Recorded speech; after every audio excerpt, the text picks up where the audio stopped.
नमस्कार दोस्तों, मैं हूं अभिषेक मौर्य और आप हैं आपके अपने चैनल अभी की पाठशाला पर। तो दोस्तों, घटना चक्र की रिवीजन की श्रृंखला में हम लोग आज पहुंच चुके हैं आधुनिक भारतीय इतिहास पर।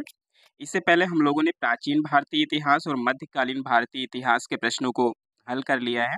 अगर आपने अभी तक उन प्रश्नों को की सीरीज़ को नहीं देखा है तो ज़रूर देखिएगा। और आज हम शुरू करने वाले हैं आधुनिक भारतीय इतिहास। आधुनिक भारतीय इतिहास के वे महत्वपूर्ण क्वेश्चन जो पिछली परीक्षाओं में आए हुए हैं, वो चाहे यूपी पीसीएस हो या फिर आरओ की परीक्षा हो या फिर उत्तर प्रदेश पुलिस बीपीएससी सहित कई सारी परीक्षाओं में पूछे गए प्रश्न हैं। तो आइए आज की क्लास को शुरू करते हैं। अगर आप चैनल पे अभी नए हैं तो चैनल को सब्सक्राइब जरूर कर लीजिएगा। ठीक है, तो बढ़ते हैं आज की श्रृंखला पर। आज का जो प्रश्न है आपके सामने है, सूची फर्स्ट को सूची सेकंड के साथ मेल करना है और आपको बताना है कि कौन सा इसमें सही उत्तर होगा। एक तरफ दिया गया है पौंडीचेरी, गोवा, ट्रांकेबार और सद्रास, और डच, फ्रेंच, पुर्तगीज, डेनिश ये दिया है। मैच करिए क्या होगा। तो अगर इसमें हम बात करें, जो पौंडीचेरी है, पौंडीचेरी में किसको मैच करेंगे? फ्रेंच को मैच करेंगे। ठीक है, किसको मैच करेंगे? फ्रेंच को मैच करेंगे। और अगर गोवा की बात करें तो गोवा में से कौन आया था? पुर्तगीज आए थे पहले। ठीक है, गोवा को पुर्तगीज से। ट्रांकेबार की बात करें तो ट्रांकेबार किससे मिलाएंगे? तो ये डेनिश से मिलाएंगे। ठीक है, डेनिश से मिलाएंगे। बचा सद्रास, सद्रास को किससे मिलाएंगे? इसको मिलाएंगे हम डच से। ठीक है, तो हमारा ऑप्शन क्या बन जाएगा? ए का दूसरा, ठीक है, और बी का तीसरा, और सी का हो जाएगा चौथा, और डी का हो जाएगा पहला। यानी कि 2, 3, 4, 1 हमारा ऑप्शन हो जाएगा। तो ऑप्शन नंबर ए हमारा एकदम राइट हो जाएगा। ठीक है, अगले क्वेश्चन पे आ जाते हैं। अगला क्वेश्चन है कि निम्नलिखित में से कौन भारत आने वाला यात्री पुर्तगाल देश का नहीं था? इनमें से आपको बताना है पुर्तगाल का कौन नहीं था। और ये भी बताइए, अगर वो पुर्तगाल का नहीं था तो कहाँ का था? दुआर्ड बारबोसा, डोमिंगो पायस, पीटर मुंडी, फर्नाओ नूनीज, बताइए। तो अगर हम बात करें दुआर्ड बारबोसा की, तो ये क्या था? पुर्तगाल से था। ठीक है, डोमिंगो पायस भी पुर्तगाल से था, फर्नाओ नूनीज भी पुर्तगाल से था। पीटर मुंडी आपका पुर्तगाल से नहीं था। तो पीटर मुंडी था कहाँ से? ये एक क्या था? ब्रिटिश नागरिक था। ठीक है, कौन था ये एक ब्रिटिश नागरिक था पीटर मुंडी। इसके बारे में हम पिछली क्लास में पढ़ भी चुके चुके हैं। ठीक है, तो ये एक ब्रिटिश नागरिक हो जाएगा। तो जो सही जवाब हो जाएगा हमारा, वो क्या हो जाएगा? पीटर मुंडी। अगले क्वेश्चन पे आ जाते हैं। अगला क्वेश्चन है कि अंग्रेजों की सफलता तथा फ्रांसीसियों की असफलता के कारण के संदर्भ में निम्न कथनों में से कौन से सही है? कह रहा अंग्रेजों को बंगाल विजय से अपार एवं जनशक्ति का मिलना था। अंग्रेजों की बेहतर नौसैनिक ताकत थी। क्या था आखिर अंग्रेजों की सफलता का? तो अगर बात करें, जो अंग्रेजों को बंगाल विजय से अपार एवं जनशक्ति मिलना, ये बात एकदम सही है। ठीक है, क्योंकि बंगाल विजय के बाद उनको काफ़ी ज़्यादा जनशक्ति मिल गई थी। अंग्रेजों की बेहतर नौसैनिक ताकत, उनकी नौसैनिक ताकत भी जो है बहुत ज़्यादा बेहतर थी। ठीक है, तो ये भी कथन आपका सही हो जाएगा। यानी कि दोनों कथन आपके सही हो जाएंगे। तो ऑप्शन नंबर सी आपका एकदम राइट हो जाएगा, ए और बी दोनों। ठीक है, अगले क्वेश्चन पे आ जाते हैं। अगला क्वेश्चन है, भारतवर्ष में ब्रिटिश साम्राज्य का संस्थापक कौन था? भारतवर्ष में ब्रिटिश साम्राज्य का संस्थापक कौन था? एक मिनट, एक क्वेश्चन छूट गया है क्या?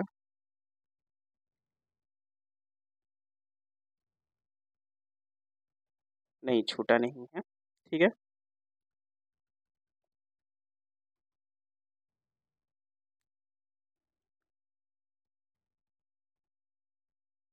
बताइए। इसका मैंने करा दिया। अगला क्वेश्चन है चौथा। तो क्या हो जाएगा? भारतवर्ष में ब्रिटिश साम्राज्य का संस्थापक Warren Hastings, Lord Amherst, Robert Clive और विलियम बेंटिक। तो सही जवाब क्या हो जाएगा? Robert Clive. ठीक है, क्या हो जाएगा? Robert Clive. अगले क्वेश्चन पे आ जाते हैं। अगला क्वेश्चन है, सबसे अधिक निर्णायक युद्ध जिसने अंग्रेजों के भारत में प्रभुत्व को संस्थापित किया था, वो कौन सा युद्ध था? बक्सर का, प्लासी का, वांडीवास का, या फिर पानीपत का तीसरा युद्ध? कौन सा था बताइए।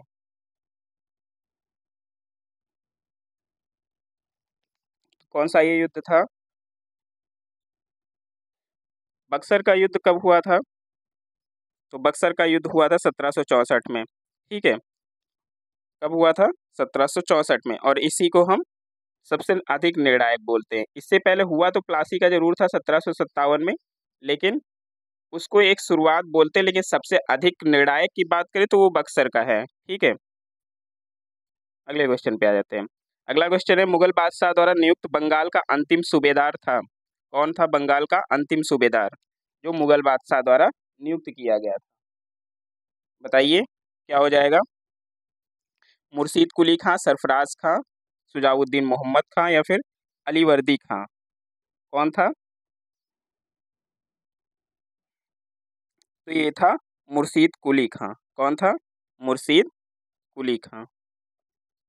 ऑप्शन नंबर ए आपका राइट हो जाएगा। अगले क्वेश्चन पे आ जाते हैं।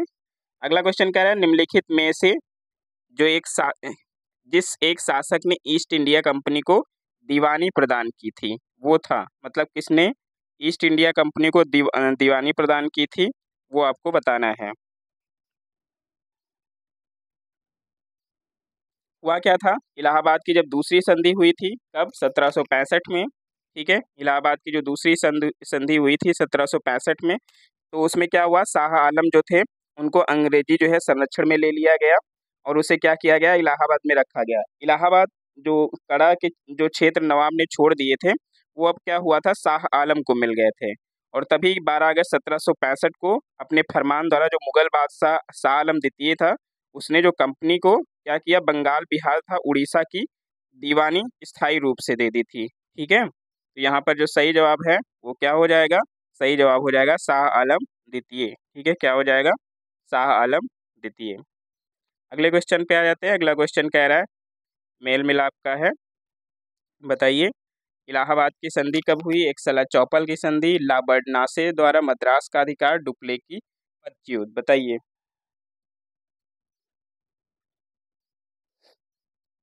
तो अगर हम बात करें इलाहाबाद की संधि की, तो वो कब हुई थी?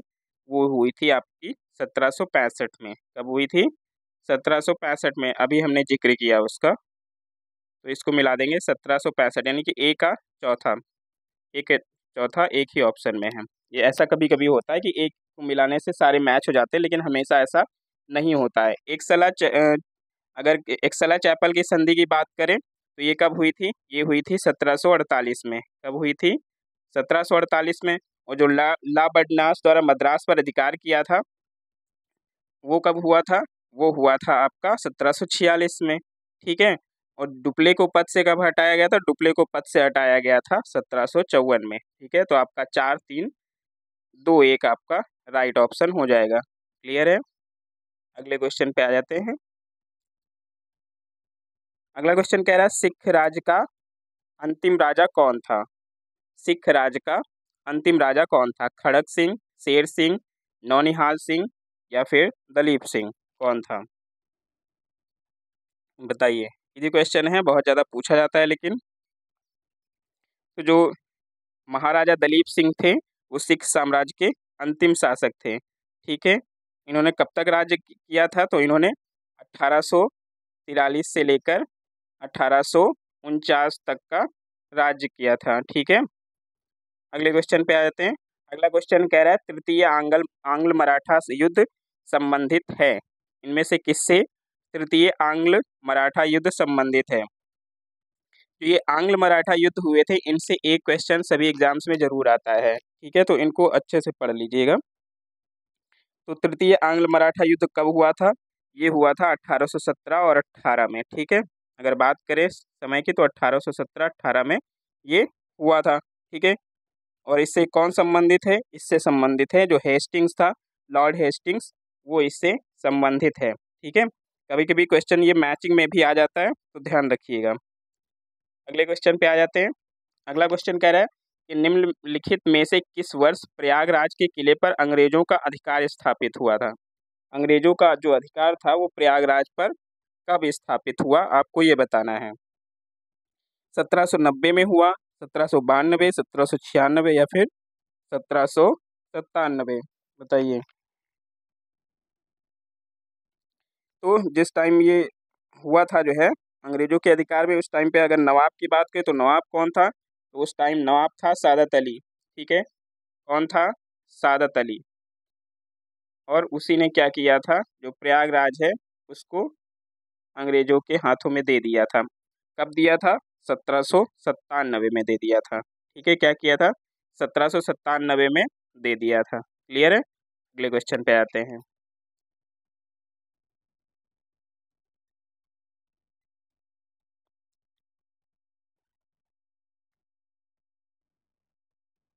अगला क्वेश्चन है कि अवध सल्तनत के हिंदू नायाब वजीर के संदर्भ में निम्नलिखित कथनों में कौन सा कथन सही है?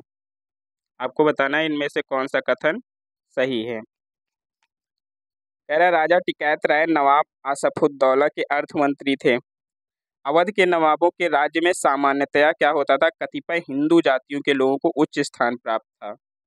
बताइए इनमें से कौन सा सही है।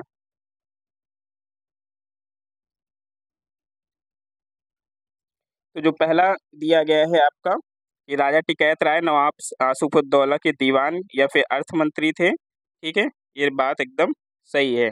अवध के नवाबों के राज्य में सामान्यतः कतिपय हिंदू जातियों को लोगों को उच्च स्थान प्राप्त था, ये भी बात सही है। कुछ जो है हिंदू जातियों के लोगों को भी उच्च स्थान प्राप्त था। ठीक है, तो कथन ए और बी दोनों हो जाएंगे, यानी कि एक और दो दोनों सही हो जाएगा। ठीक है, अगले क्वेश्चन पे आ जाते हैं। अगला क्वेश्चन सुमेलित करना है। एक साइड युद्ध दिए गए हैं और एक साइड जो अंग्रेज शासक थे उनका दिया गया है। ठीक है, अंग्रेज गवर्नर जो थे। तो हेक्टर मुनरो कह रहा बक्सर का युद्ध, वॉरेन हेस्टिंग्स आंग्ल नेपाल युद्ध, वेलेजिली कह रहा चतुर्थ आंग्ल मैसूर युद्ध और कॉर्नवालिस कह रहा है तृतीय आंग्ल मराठा युद्ध। बताइए, अभी हमने इस पर क्वेश्चन किया था, अगर आपने ध्यान से पढ़ा होगा तो आप तुरंत कर लेंगे। ठीक है, तो अभी हमने जो बात की थी कि जो तृतीय आंग्ल मराठा युद्ध था वो किससे संबंधित था? तो वो लॉर्ड हेस्टिंग्स के काल में हुआ था, ना कि कॉर्नवालिस के काल में। ठीक है, तो यहाँ जो विकल्प नंबर आपका डी है वो सही हो जाएगा। ठीक है, विकल्प नंबर डी आपका सही हो जाएगा, यहाँ पर डी कर लीजिएगा। अगले क्वेश्चन पे आ जाते हैं। अगला क्वेश्चन क्या है, निम्नलिखित में से किस गवर्नर जनरल ने भारत में दास प्रथा को समाप्त किया था? बताइए किसने दास प्रथा को समाप्त किया था? कॉर्नवालिस ने किया था, एलन बरो ने किया था, विलियम बेंटिक या फिर जॉन सॉर ने किया था? किसने किया था?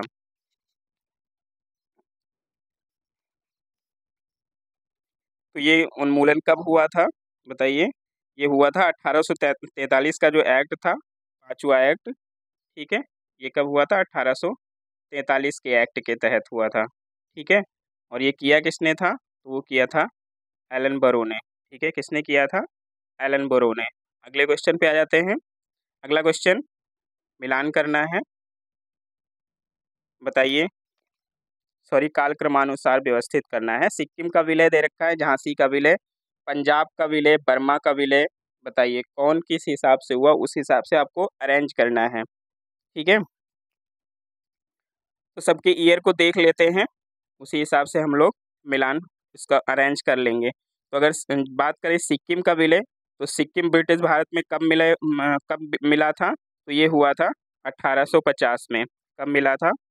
1850 में मिला। झांसी के विलय की अगर बात करें तो झांसी का विलय हुआ था 1854 में।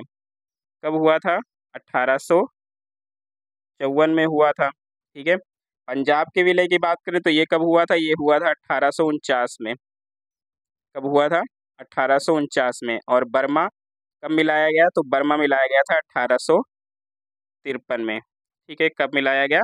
1853 में। तो सबसे पहले इसमें किसका विलय हुआ था? तो वो हुआ था पंजाब का विलय, यानी कि 3। ठीक है, 3 पहले आ गया। उसके बाद 1849 के बाद सिक्किम का विलय हुआ, यानी 1 हो जाएगा। और उसके बाद क्या हुआ? 1849 के बाद 1853 हो गया। तो 1853 यानी कि 4 हो गया। 3 1 4 2 आपका सही ऑप्शन हो जाएगा, यानी कि ऑप्शन नंबर बी आपका राइट हो जाएगा। क्लियर है? अगले क्वेश्चन पे चलते हैं। अगला क्वेश्चन है, निम्नांकित में से सही सुमेलित नहीं है। इसमें से बताना है कि सही सुमेलित कौन सा नहीं है। जैसे दिया है कि कार्नवालिस का संबंध किससे, स्थायी बंदोबस्त से था। और कह रहा है कि, एक मिनट, कह रहा है कि वेलेजली जो था वो सहायक संधि प्रणाली से था। हेस्टिंग्स द्वितीय आंग्ल मराठा युद्ध से था। और विलियम बेंटिक जो था 1829 का 17वां रेगुलेशन से संबंधित था। बताइए कौन सा सही जवाब हो जाएगा, यानी कि कौन सा इसमें सही सुमेलित नहीं है, आपको ये बताना है। बताइए कौन सा सही सुमेलित नहीं है। तो ये कौन सा हो जाएगा, ये हो जाएगा लॉर्ड हेस्टिंग्स।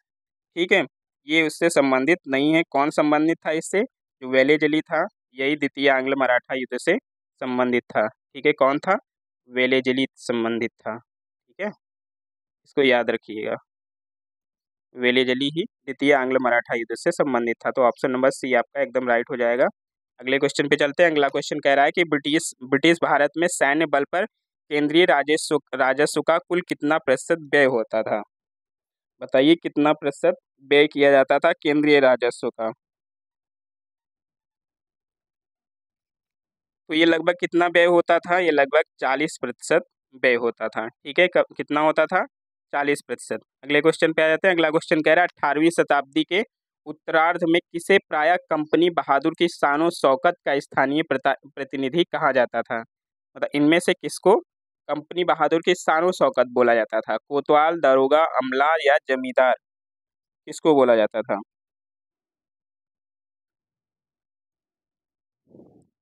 तो ये किसको बोला जाता था, ये बोला जाता था दरोगा को। ठीक है, किसको बोला जाता था, दरोगा को। अगले क्वेश्चन पे आ जाते हैं। अगला क्वेश्चन है, अंग्रेजों के विरुद्ध बनारस विद्रोह का नेतृत्व किसने किया था।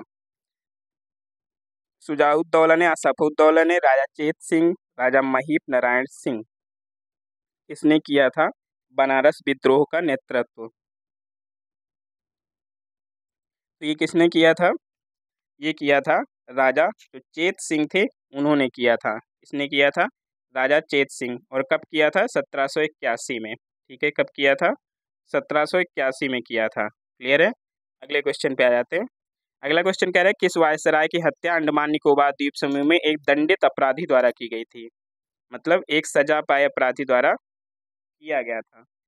कौन था जिसने इनकी हत्या की थी। इनकी हत्या कब हुई थी। अगर इनके शासन की बात करें तो ये कब से कब तक थे, तो ये 1869 से लेकर 72 तक रहे हैं। ठीक है, 1869 से लेकर 72 तक ये रहे हैं। और ये था कौन, तो ये था जो वायसराय उस टाइम थे 1869 से 72 के बीच में। कौन था वायसराय उस समय, मेयो था। ठीक है, इन्हीं की हत्या की थी, किसने की थी, शेर अली नामक पठान ने किया था। किसने किया था, एक शेर अली नाम के पठान थे। ठीक है, उन्होंने किया था। अगले क्वेश्चन पे आते हैं। अगला क्वेश्चन है, प्राचीन स्मारक संरक्षण एक्ट किस गवर्नर जनरल के कार्यकाल में पारित हुआ था। जो प्राचीन स्मारक संरक्षण एक्ट है वो किस गवर्नर जनरल के कार्यकाल में पारित हुआ था। मिंटो के, लिनलिथिगो के, कर्जन या फिर कैनिंग। बताइए कौन था जिसके कार्यकाल में हुआ। तो ये कर्जन के कार्यकाल में हुआ था। किसके कार्यकाल में हुआ था, कर्जन के कार्यकाल में। ठीक है, ऑप्शन नंबर सी आपका एकदम राइट हो जाएगा। अगले क्वेश्चन पे आ जाते हैं। अगला क्वेश्चन कह रहा है कि ब्रिटिश भारत की राजधानी का कोलकाता से दिल्ली स्थानांतरण किसके काल में क्रियान्वित हुआ। बताइए किसके काल में जो राजधानी थी वो कोलकाता से दिल्ली लाई गई। मिंटो के, या फिर हॉर्डिंग, या फिर जेम्स फोर्ड, या फिर रीडिंग। बताइए तो किसके काल में आई थी, ये आई थी लॉर्ड हार्डिंग के। ठीक है, किसके काल में, लॉर्ड हार्डिंग के काल में। ऑप्शन नंबर बी आपका राइट हो जाएगा। अगले क्वेश्चन पे आ जाते हैं। अगला क्वेश्चन है कि अंग्रेजों ने रैयतवाड़ी बंदोबस्त कहाँ लागू किया था। रैयतवाड़ी बंदोबस्त था वो कहाँ लागू किया था, आपको ये बताना है।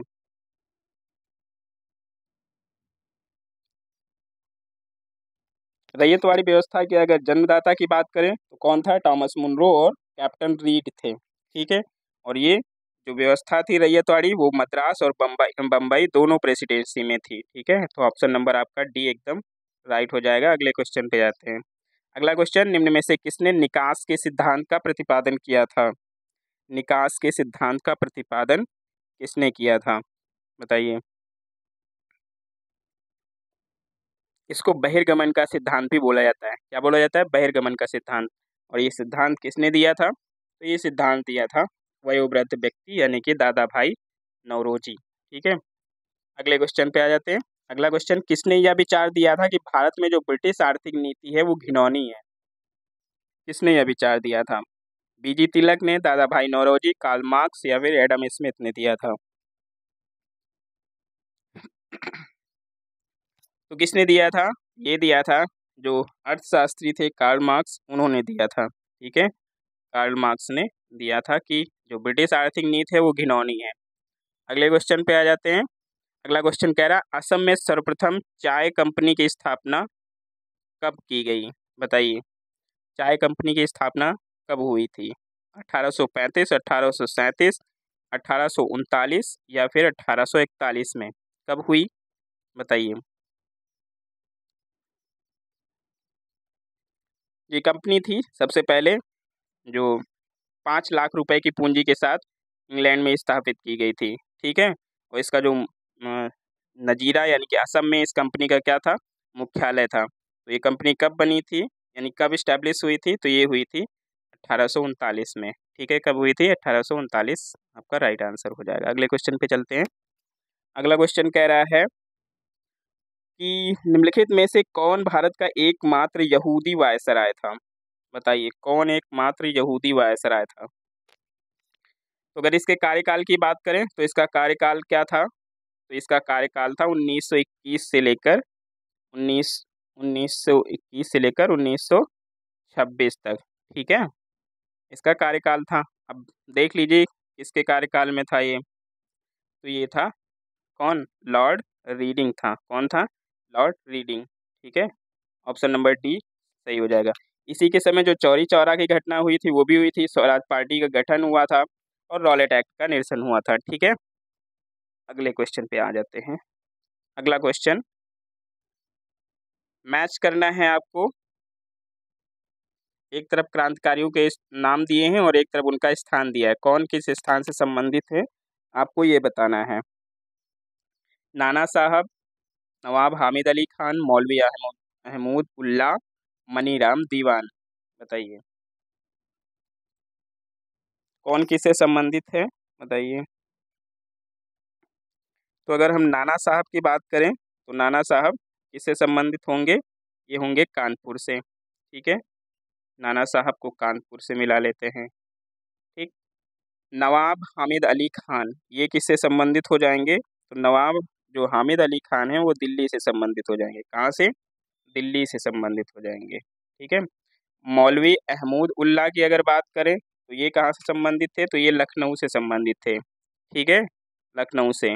इनको भी याद रखना, हमेशा बेगम हजरत महल ही लिख के नहीं आता है क्वेश्चन में, उनके साथ और भी कई लोग थे तो उनके नाम भी आ जाते हैं। जैसे ये जो मौलवी अहमूद उल्ला हैं, ठीक है, ये लखनऊ से संबंधित थे। और बात करें मनीराम दीवान की तो ये असम से संबंधित थे। ठीक है, असम से संबंधित थे। तो क्या हो जाएगा? 2, 1, 3, 4। ठीक है, 2, 1, 3, 4 किस ऑप्शन में मिल जाएगा आपको? ऑप्शन नंबर डी में मिल जाएगा। ठीक है, अगले क्वेश्चन पे आ जाते हैं। अगला क्वेश्चन कह रहा है 1857 के विद्रोह के दौरान किसे बहादुर शाह ने साहब ए आलम बहादुर का खिताब दिया था? बताइए किसको दिया था? अजीमुल्ला, बिरजिस कादरी, बख्त खान या हसन खान? किसको मिला था साहब ए आलम बहादुर का खिताब? तो ये जो साहब ए आलम बहादुर थे ये कौन थे? बख्त खान थे। कौन थे? बख्त खान। बख्त खान कौन था? ये ईस्ट इंडिया कंपनी में सूबेदार के पद पर थे। ठीक है, और कंपनी की तरफ से इन्होंने जो अंग्रेज अफगान युद्ध हुआ था पहला उसमें भाग भी लिया था इन्होंने। ठीक है, तो सही जवाब इसका क्या हो जाएगा? बख्त खान। अगले क्वेश्चन पे आ जाते हैं। अगला क्वेश्चन, कूका आंदोलन की नींव कहाँ पड़ी थी? बंगाल में, बिहार में, पंजाब में या फिर महाराष्ट्र में कूका आंदोलन की नींव बताइए कहाँ पर शुरू हुई थी।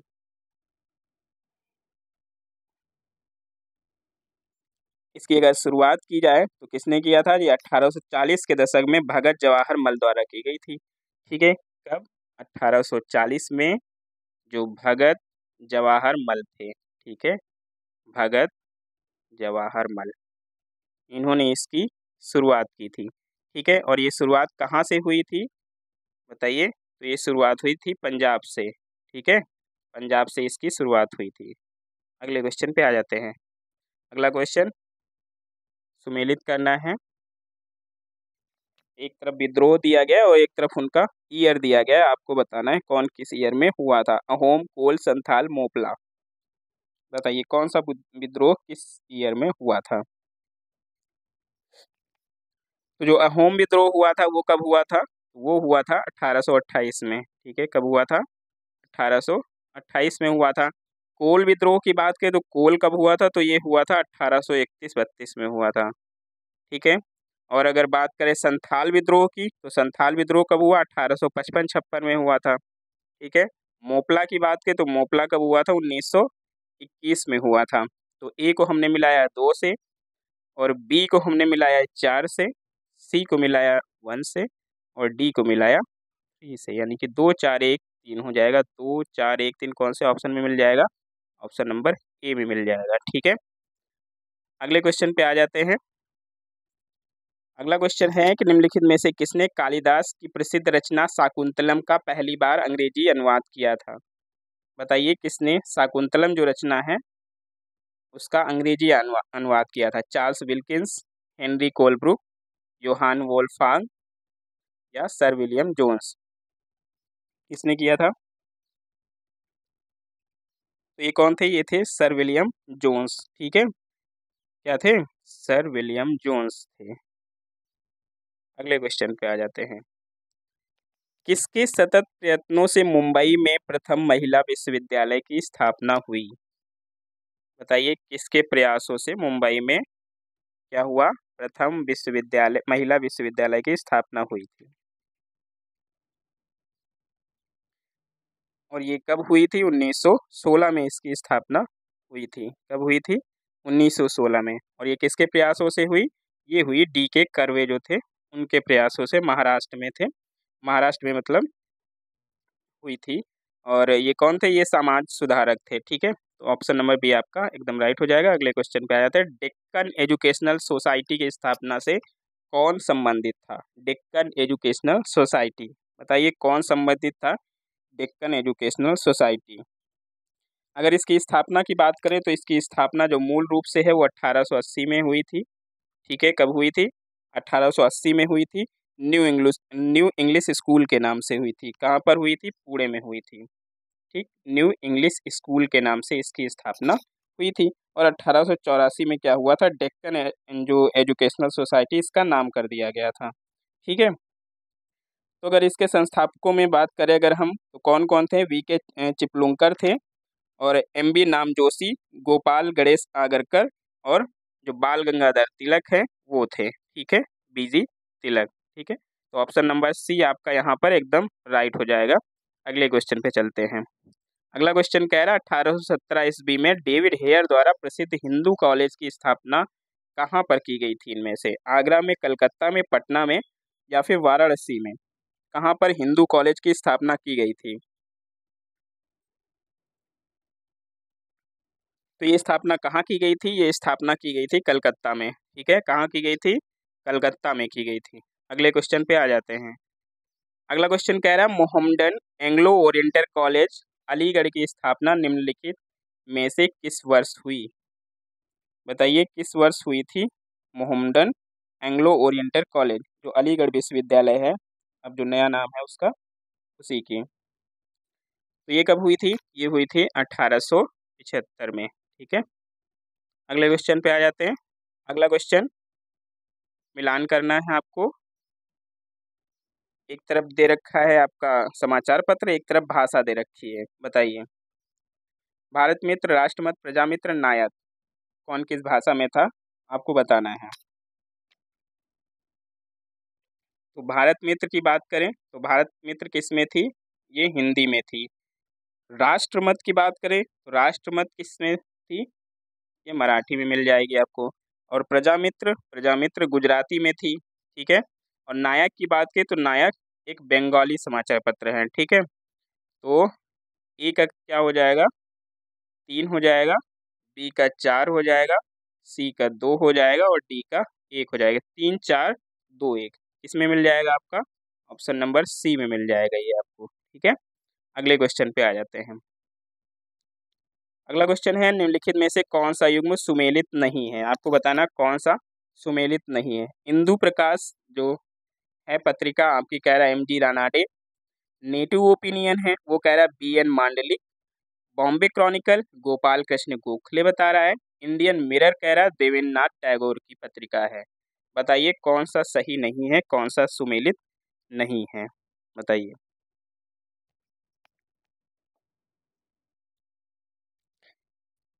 तो कौन सा सुमेलित नहीं है? तो ये जो बॉम्बे क्रॉनिकल है कह रहा है गोपाल कृष्ण गोखले, यही सही नहीं है। तो ये किसका था? ये फिरोज शाह मेहता का था। किसका था? फिरोज शाह मेहता। ठीक है। बॉम्बे क्रॉनिकल किसकी है? फिरोज शाह मेहता की है। और ये किस भाषा में थी? ये अंग्रेजी भाषा में थी। ठीक है। अगले क्वेश्चन पे आ जाते हैं। अगला क्वेश्चन, हरिजन के प्रारंभकर्ता कौन थे? तिलक, गोखले, गांधी जी या फिर दादा भाई नौरोजी? ये क्वेश्चन हो जाएगा आप लोगों के लिए। तो ये कौन थे? ये गांधी जी थे। अगले क्वेश्चन पे चलते हैं। अगला क्वेश्चन कह रहा है निम्नलिखित युग्मों में से कौन सा सही सुमेलित नहीं है? फिर से एक बार पत्रिकाएं दी गई हैं और आपको बताना है इनमें से कौन सा मैच नहीं है। नवजीवन कह रहा है महात्मा गांधी की है। स्वराज्य टी प्रकाशम, प्रभात एनसी केलकर, कौमी आवाज अबुल कलाम आजाद की है। बताइए कौन इसमें गलत है?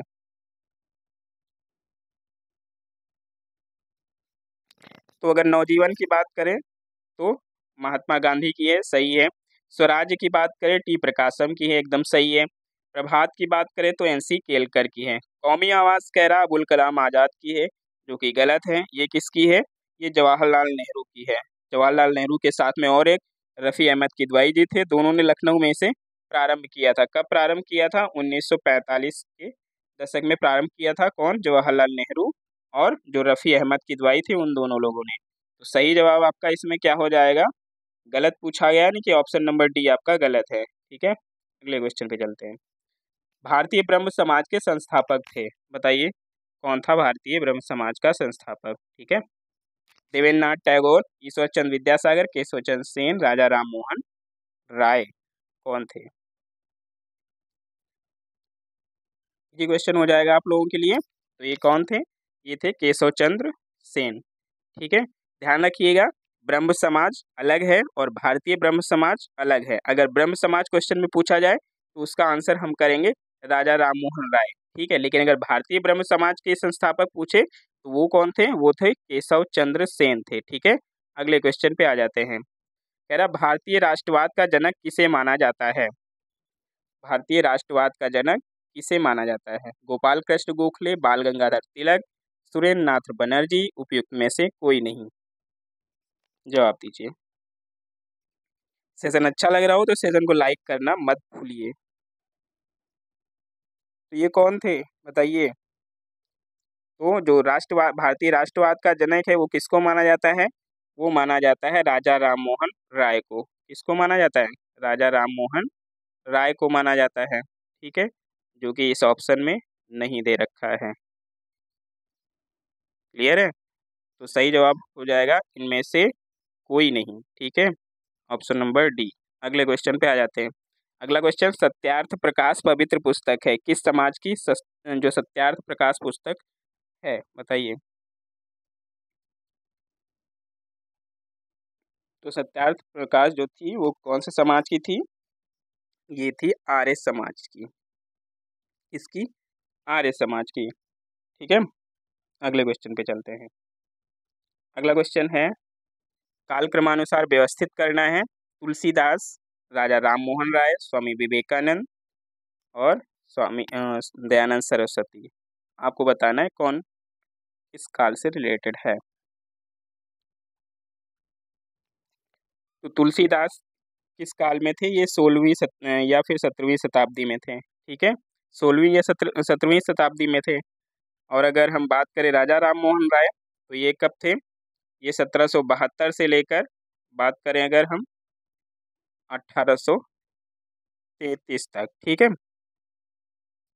इनका काल था।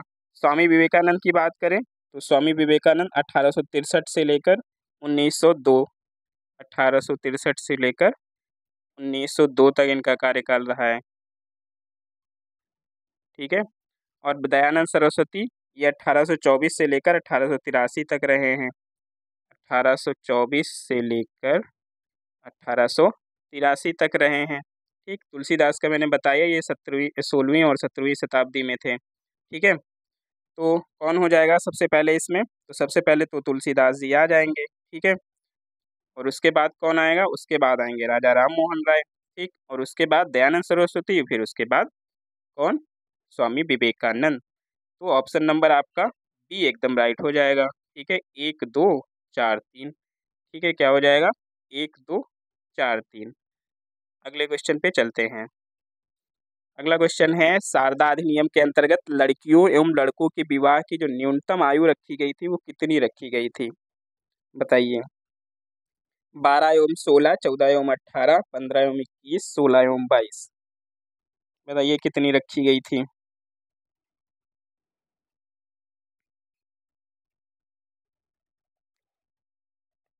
तो शारदा अधिनियम कब आया था?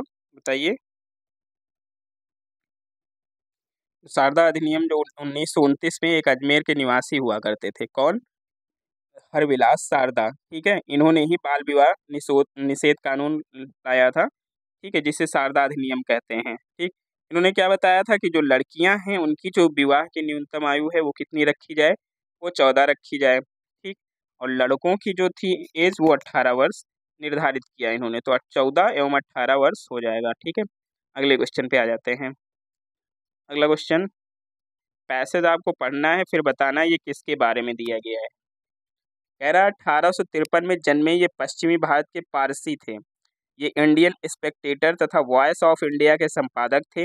ये एक समाज सुधारक थे और सम्मत आयु अधिनियम 1891 के पक्ष के में प्रमुख संघर्षकर्ता थे। ये उपयुक्त पैराग्राफ किसके विषय में दिया गया आपको बताना है। किसके विषय में ये पैराग्राफ दिया गया है? बताइए किसके विषय में दिया गया है? दादा भाई नौरोजी, BM मालाबारी, BP वाडिया या नौरोजी फरदौन। ठीक है, कभी कभी क्या होता है क्वेश्चन हमको बहुत इजी लगते हैं लेकिन वो एक्चुअल में इजी होते नहीं हैं।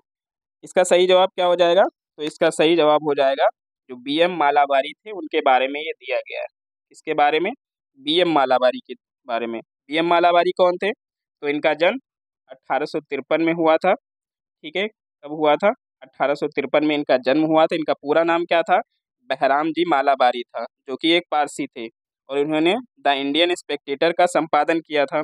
और 1891 में जो सम्मत आयु अधिनियम आया था उसके प्रबल जो समर्थक रहे थे ये। ठीक, और इन्होंने एक बताया था अधिनियम के तहत कि जो लड़कियों के विवाह की आयु है वो 12 वर्ष निर्धारित की गई थी। कभी कभी क्वेश्चन में आता है कौन से अधिनियम के तहत जो लड़कियों की एज है शादी की वो 12 वर्ष निर्धारित की गई थी। तो ये वही है, कौन? BM मालाबारी अधिनियम वाला। ठीक है, जिसके तहत 12 वर्ष निर्धारित किया गया था। ठीक है, अगले क्वेश्चन पे आ जाते हैं। अगला क्वेश्चन क्या है?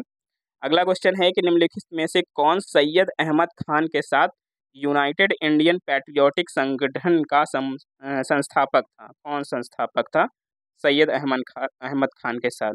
बताइए।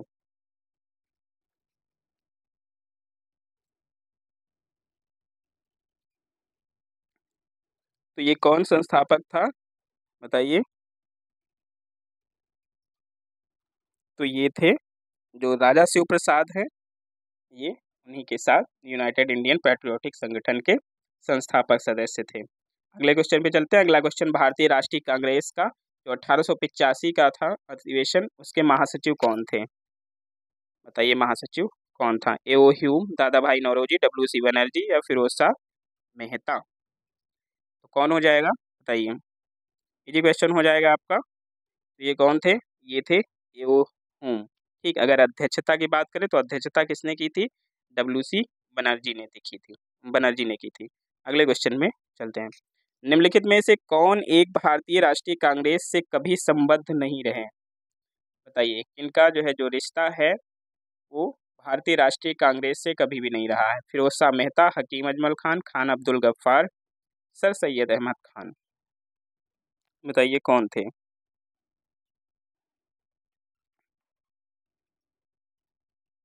तो ये थे सर सैयद अहमद खान। ठीक है, कौन थे?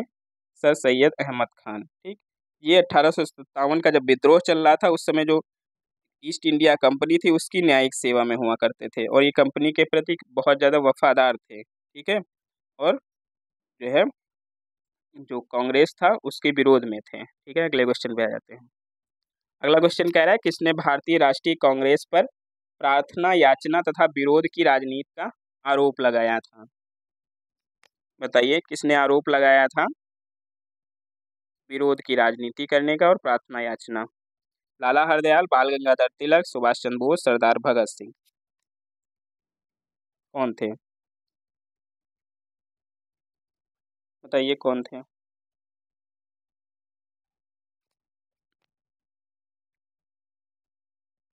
तो ये कौन थे? ये थे बाल गंगाधर तिलक। कौन थे? बाल Gangadhar Tilak. Option number B right हो जाएगा। तो ये थे आज के क्वेश्चन। सेशन कैसा लगा कमेंट करके ज़रूर बताइएगा और ऐसे ही हमसे जुड़े रहिए हर दिन एक नए सेशन के साथ, एक नई जानकारी के साथ। सेशन अच्छा लगा हो तो वीडियो को लाइक ज़रूर करिएगा, अपने दोस्तों तक शेयर करिए और चैनल को ज़्यादा से ज़्यादा सब्सक्राइब करिए ताकि हमें भी मोटिवेशन मिलता रहे। ठीक है, और इस वीडियो के कमेंट सेक्शन में हम एक लिंक पिन करेंगे टेलीग्राम चैनल का, जो कि ऑफिशियल टेलीग्राम चैनल है अभी की पाठशाला का।